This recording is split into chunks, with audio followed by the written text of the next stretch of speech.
नमस्कार दोस्तों, आप सभी का स्वागत करता हूं। इस वक्त हमारी मौजूदगी झंझारपुर में है और हमारे सामने जन स्वराज पार्टी के झंझारपुर के प्रबल दावेदार। ऐसा माना जा रहा है कि झंझारपुर में जन स्वराज पार्टी अगर किसी आदमी को टिकट देगी तो राजकुमार जी का ही नाम की चर्चा गूंज रही है। तो आइए हम इसी मुद्दे पर इनसे हम लोग जानकारी लेते हैं। सबसे पहले बहुत बहुत स्वागत है आपका प्रभात टाइम न्यूज़ पर। प्रभात टाइम्स के जितने भी दर्शक हैं उन सबको मेरा सादर नमन है और साथ ही जो पर्व बीते हैं उसके भी हार्दिक शुभकामनाएं देते हैं। जी सर, आपने जो है बिहार में बहुत सारी पार्टी है, राजनीतिक पार्टी है, आपने जन स्वराज पार्टी को क्यों चुना?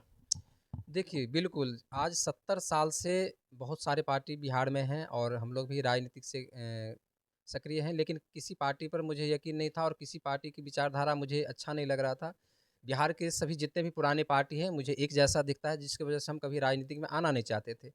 लेकिन हम जो गाँव में जाते हैं, लोगों की जो समस्याएँ देखते हैं, तो मुझे ये लगता है कि बिना राजनीतिक के परिप्रेक्ष्य के लोगों की समस्या का समाधान नहीं हो सकता। तो जो मैंने काफ़ी देखा कि समस्या उस पर काम होना चाहिए, तो एक अभिषेक रंजन जी है जो आए, अगर कहा कि अगर आप लोगों की समस्या का समाधान करना चाहते हैं, तो आप जन स्वराज से जुड़िए और एक माध्यम बन के इनके साथ काम कीजिए। तो मैंने जन स्वराज के लिए प्रशांत किशोर जी से मिले, उनकी जनसभाओं में गए और उनका विचारधारा, उनका जो विज़न है, जो मुझे अच्छा लगा, जिसमें 1-2 पहलू ये है कि ज़मीन स्तर की जो समस्या है, उन पर बात करते हैं हमारे प्रशांत किशोर जी। और दूसरा ये कहा कि हम उन लोगों को राजनीति में लाएँगे जो आना नहीं चाहता है, जो कहीं न कहीं शिक्षित हैं और अच्छे व्यक्ति हैं, जो समाज के लिए कुछ करना चाहता है, तो उनको हम चुन-चुन कर राजनीति में लाएँगे, जिससे एक नई राजनीतिक व्यवस्था बनाया जाएगा, जो मुझे अच्छा लगा और जिसकी वजह से हम जनसुराज में आए हैं। सर, ये प्रशांत किशोर जी का जो सोच है, कहीं न कहीं आपको इस पार्टी में खींच लाया है। जी, बिल्कुल, आज तक मैंने जो भी पार्टी देखा है, चाहे वो बीजेपी हो, आरजेडी हो, जदयू या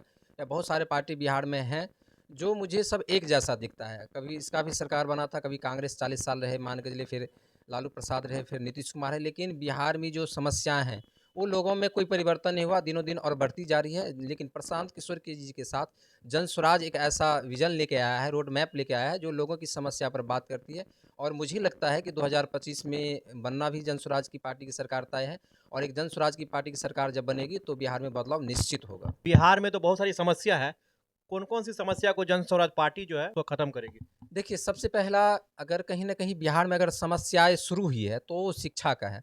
शिक्षा का स्तर जो गिर गया ना बिहार में, बहुत नीचे स्तर तक सरकारी स्कूल पर, और भी अगर देखा जाए तो काफ़ी महँगी हो गई, जिसकी वजह से लोग अशिक्षित होती गए और कहीं न कहीं शिक्षा से दूर होता गया और वहीं से हमारे यहाँ बिहार में समस्याएँ उत्पन्न होनी शुरू हो गई।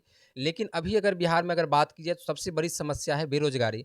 तो तात्काल में अगर समस्या की बात कही जाए तो बेरोज़गारी सबसे बड़ी समस्या, उस पर हमारे प्रशांत किशोर जी और जनस्वराज एक विज़न लेके आया है, जो हर पंचायत में रोज़गार की व्यवस्था की जाएगी, ताकि जो अभी पलायन है और बेरोज़गारी है उसको तात्कालिक दूर किया जा सके। शराबबंदी भी एक कहीं न कहीं बहुत बड़ी समस्या है।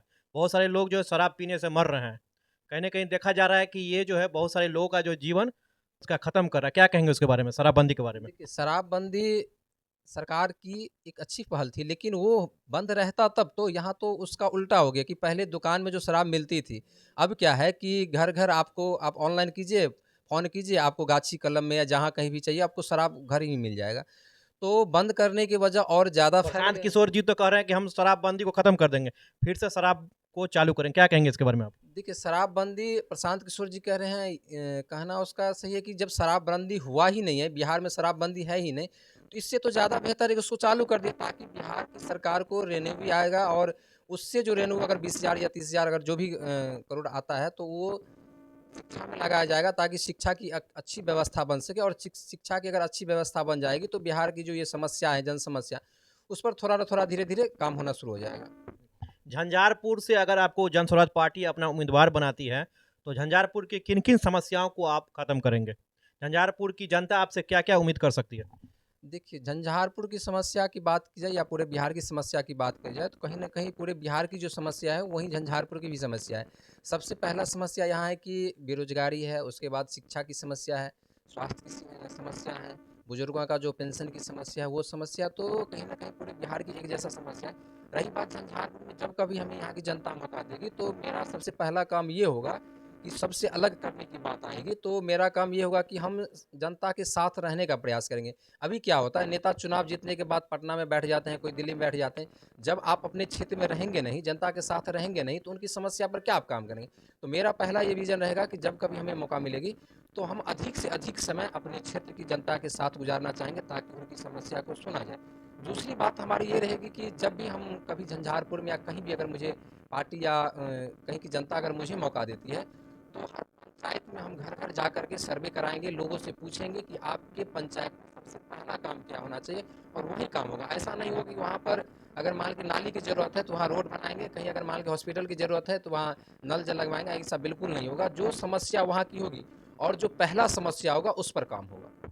जी, अभी जो 4 जगह विधानसभा चुनाव हो रहे हैं, उपचुनाव, उसके बारे में क्या लगता है जनसुराज पार्टी कहाँ तक टिक पाएगी?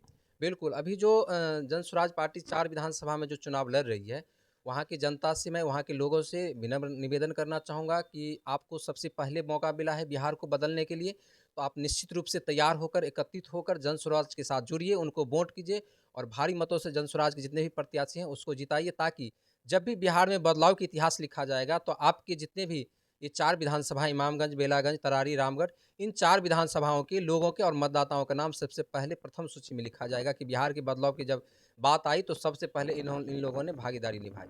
मीटर के बारे में क्या कहेंगे? स्मार्ट मीटर लगना चाहिए कि नहीं लगना चाहिए? देखिए, स्मार्ट मीटर लगे या ना लगे, वो बात बड़ी नहीं है। स्मार्ट मीटर लगना चाहिए, नहीं लगना चाहिए, सबसे पहले क्या है कि जब तक आप स्मार्ट मीटर को सर्टिफ़ाई नहीं कराते, कहीं न कहीं अगर लोगों का विरोध है, इसका मतलब है कि आप लोगों को संतुष्ट नहीं करा पाए, तो सबसे पहले संतुष्ट कराइए। रही बात बिहार की, तो बिहार में बहुत सारे अशिक्षित लोग हैं, जो इसमें स्मार्ट मीटर के बारे में कुछ नहीं जानते हैं, उसका बिजली कट जाती है, उसको परेशानी होती है, रिचार्ज करने में परेशानी होती है। तो एक हिसाब से अभी स्मार्ट मीटर बिल्कुल नहीं लगना चाहिए। जब तक लोग इस पर सर्टिफ़ाई नहीं हो जाए, जब तक आप इस पर पूरा अपना अभियान न चलाएँ, तब तक स्मार्ट मीटर बिल्कुल नहीं लगना चाहिए। और लोगों की समस्या आज मान के लिए आप कह रहे हैं कि एक तरफ हम बिजली दे रहे हैं और स्मार्ट मीटर ज़बरदस्ती ठोकर उसका घर की बिजली काट रहे हैं, तो बिल्कुल नहीं लगना चाहिए। स्मार्ट मीटर अभी बिहार बिल्कुल तैयार नहीं है। जब आप पूरा प्रशिक्षण बिहार के लोगों को अगर करा देते हैं, अगर लोग इसके बारे में अगर जान जाती है, तो लगाएँगे तो चलेगा, लेकिन अभी बिल्कुल नहीं लगना चाहिए। और जब जन स्वराज की सरकार आएगी, तो इस पर बिल्कुल काम होगा और स्मार्ट मीटर बिल्कुल नहीं। खत्म कर दिया जाएगा पूरा। बिल्कुल, जब तक अगर कभी लगाने की भी अगर ज़रूरत पड़ेगी, तो सबसे पहले हम लोगों को प्रशिक्षण कराएँगे, उसको संतुष्ट कराएँगे, और जब लोग कहेगा कि भाई स्मार्ट मीटर लगाया जाए, तभी लगेगा। अगर लोग कहेंगे नहीं लगना चाहिए, तो बिल्कुल नहीं लगेगा। हम लोग के हिसाब से काम करेंगे। तो धन्यवाद, आप सभी देख रहे थे प्रभात टाइम। मधुबनी, बिहार और देश दुनिया की खबरों के लिए जुड़े रहें हमारे साथ। धन्यवाद आपका।